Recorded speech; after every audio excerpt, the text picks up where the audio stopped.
Creativity Reframed is a series of really, really interesting and big, thoughtful conversations with a whole myriad of different types of creative and business leaders. And all of it is really to explore what is the role of creativity in problem solving as we come through what's been obviously the biggest crisis globally in a generation. What we also know is that during these times of unprecedented change, there's a huge opportunity for innovation and for doing different things and experimenting. And really, that notion that necessity really is the mother of invention. I'm absolutely delighted to have Orla McGrath, who is the brand director at Urban Splash. And we are going to be discussing all of that. But I think particularly one of the things that we also want to kind of explore is what is the role of female leadership in the mix of all of that creative bravery. So Orla, thank you so much for joining me today. Absolute pleasure. How are you? I'm really good, thanks, Dawn. Thanks for having me. Excellent. Okay, so let's kind of jump straight in. So with obviously all of the change that's been happening over the last 18 months, Orla, what impact has that had on you as both a business leader and I guess also on a personal level as well? I think going back to what you said about necessity being the mother of invention, obviously the pandemic was quite scary at the beginning and no one knew what was going to happen. But the business's reaction and in fact the whole world's reaction, well, it surprisingly kind of filled me with hope at the same time. I looked at how we were pivoting our working practices and we just did that overnight. We talked about addressing some of these things like flexible working, you know, as a country and as a business for a really long time. We had Microsoft Teams on our computers, but we weren't using it properly. We were all complaining about costly travel and how much a train ticket to London cost for a meeting, how much of our time that ate up if you didn't get a decent seat on the train. We were talking about commuting and how much it was polluting the atmosphere and how long it was taking us every day. And I actually at times felt really frustrated because I felt like there were solutions there, but as a country, we weren't always prepared to grasp them. So we grasped those opportunities overnight and we adapted so quickly, and that was really, really inspiring. And I just think there's a massive lesson there for businesses that there are loads of outdated practices, there are loads of ways of thinking, there's loads of ways of working that aren't serving us and they're not serving our staff.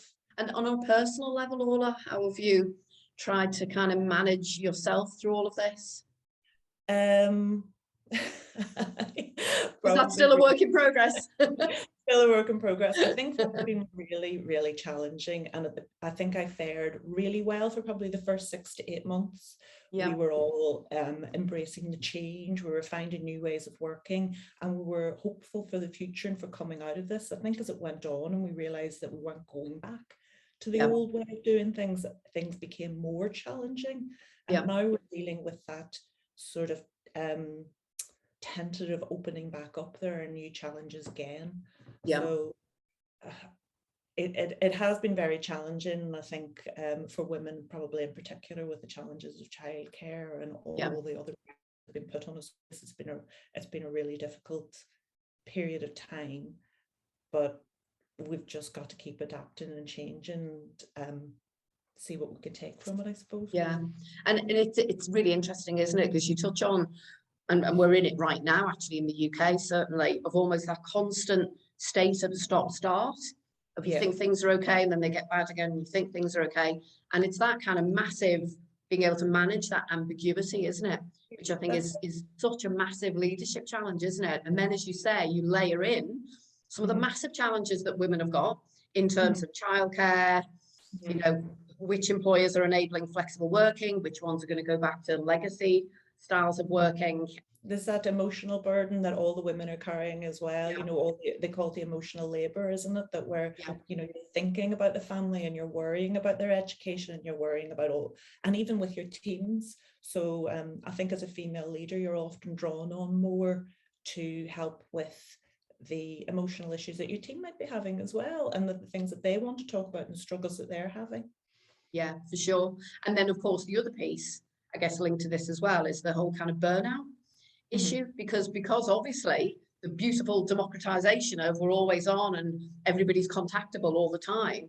I've spoken to so many other kind of female business leaders that are really, really struggling with that notion of, can you just give me a bit of time to myself? I'm not constantly available, which is a massive challenge right now, isn't it?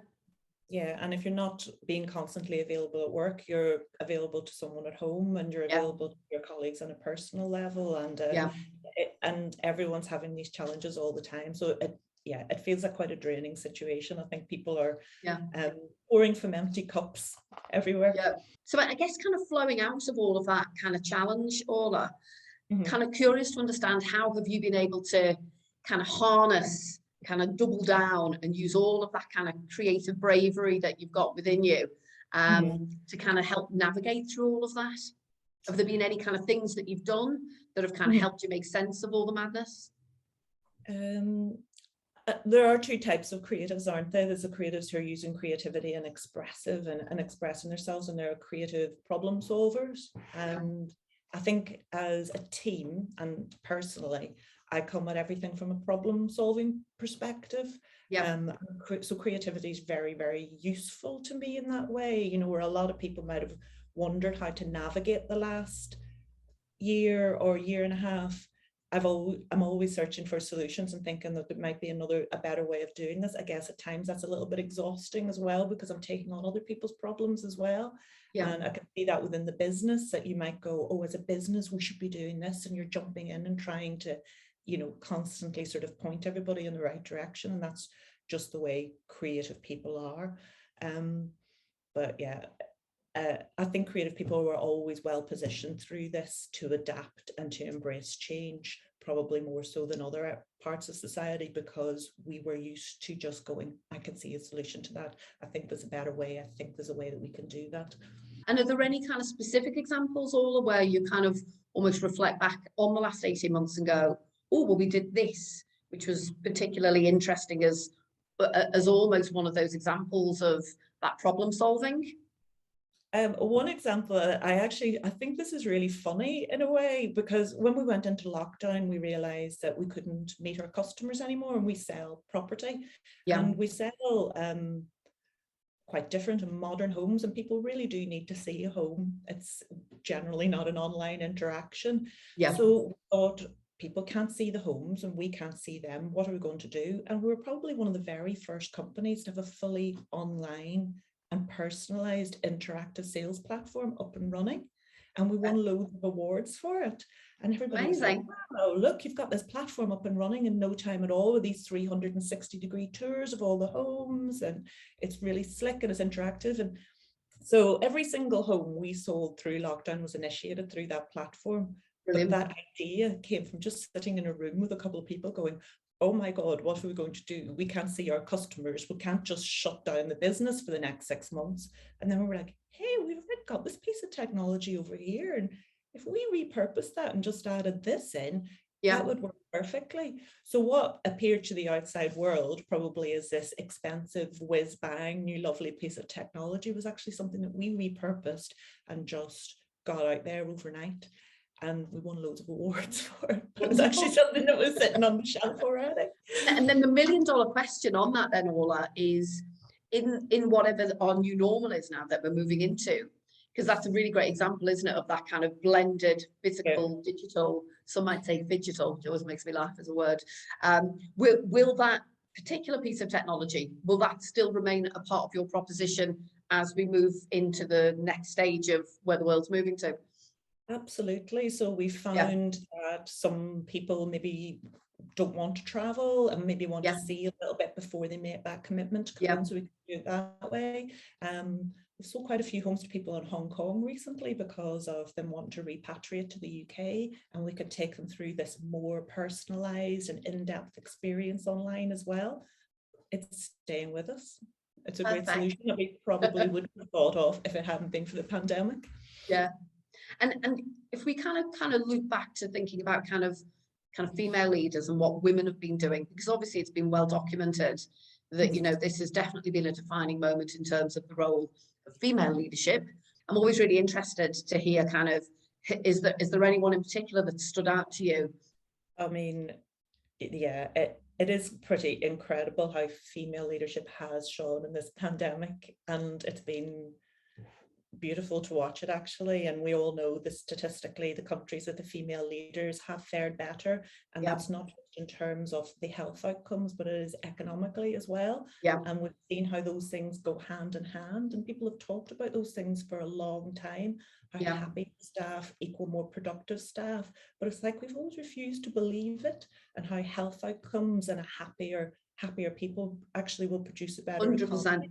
Why Yeah. have we refused to grasp this? And that is probably because a certain kind of leadership find that quite difficult to accept. So obviously, you know, we can't not mention Jacinda Ardern and how well she has done in New Zealand and how inspiring that has been. But I'm very inspired by Mary Portas, who runs the Portas agency. Sure. Yeah. I used to be very into fashion. I worked with the British Fashion Council for a while, and I'd followed her from when she was Mary Queen of Shops and working at Harvey Nichols and working at Topshop. Yeah. I thought the level of ability to put herself into the customer's shoes to help other businesses at that time, yeah, was amazing. And she'd just walk in and she'd see the things that they couldn't see and help them in that way. And then during the pandemic, she released her second book, which was Rebuild, and it's How to Thrive in the Kindness Economy. Right. And everything she said, you know, was very, very influenced by the pandemic and very influenced by the changes coming through society, through millennials and Gen Z, that are just all reflected back to our business and where we are. And I think Urban Splash as a business she talked a lot about businesses focusing on physics instead of chemistry. So focusing on how fast, how cheap, how big, how quick. Yeah. And not thinking about the chemistry, not thinking about the relationship and the magic and the things that really make customers into fans who'll stay with your business forever. Absolutely. I absolutely love that analogy. And that kind of segues really, Orla, into my kind of last question, actually, which is a little bit around brand behaviour overall, kind of, you know, coming through all of this. I guess it's a big question, this really, but how do you kind of think marketing and brand is going to kind of evolve as we kind of come through this? Whatever brand you are and whatever your values are, and even if that is that you're boohoo and you're fast fashion, you've got to be very, very honest. And that's my thing about brand. It's like, you be true to yourself. People will see through it, and if people don't see through it, social media will uncover you, or the press will uncover you. So don't pretend to be anything that you're not. And greenwashing, art washing, all these things, you know, you've got to be really, really careful about that. You've got to be genuine in your values. So choose your values really wisely, and customers will become fans and they'll follow you. So that's something that came out of this for me, that social media is such a strong voice. We're global citizens now. Brand is very, very pivotal to Urban Splash because we're a slightly more premium product. You might be looking at a 3-bed house with us and a 3-bed house with someone else and wondering why ours was a little bit more. So our brand story has been so critical. We have to tell people we've used world-class architects who are 12 times Architect of the Year and have RIBA awards. We have to make sure that they know that we're using green technology that's better for the planet. All those things about sustainable communities and sustainable buildings and sustaining the planet are built into what we do. And if we don't tell that story, nobody understands why this house costs 20 grand more than this house. We don't want to operate as a commodity. We want to build the better homes and the more sustainable communities. So to do that, we have to price in our values. Yeah. And I think that that's what brands can learn through this, that there's value in pricing in your values, and you'll do better as a business with that. Sure. And are there any other brands out there, Orla, that you think, wow, those guys have kind of behaved brilliantly through this and might therefore be even more well loved by consumers coming through the other side? Just off the top of my head, you know, there are small brands who pivoted to make your hand sanitizer and stuff, and like did gin that really inspired people and just went, you know, they put their own needs aside and did the global citizen thing and did what the community needed. But then there were also brands that have just done so badly, and I can't help but think how Facebook and their inability to get on top of the anti-vax and the conspiracy theories Yeah. People are leaving Facebook in droves, and I can't help but see that the millennials and Gen Z are seeing things like that and just going, well, that's against my values, and I don't want to be seen as the lunatic who believe that, so I leave that platform. So but I guess all of it kind of comes back to, it's that kind of thing, isn't it? Of, you know, it's like the kind of the death of the dinosaurs, isn't it?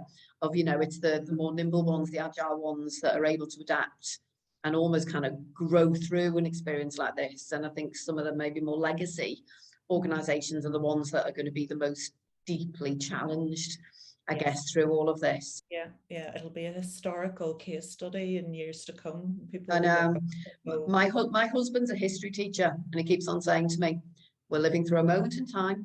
People are going to be, you know, learning and reading about what we've kind of will have as a lived experience, which is, yeah, it's kind of quite deep, isn't it, really? Well, listen, I think we have covered everything that I wanted to kind of get your view on, Orla. So it's been an absolute pleasure to chat to you and kind of just hear some kind of lovely tips, advice, kind of your own kind of thoughts and insights, really. So good luck with everything, and I will see you soon.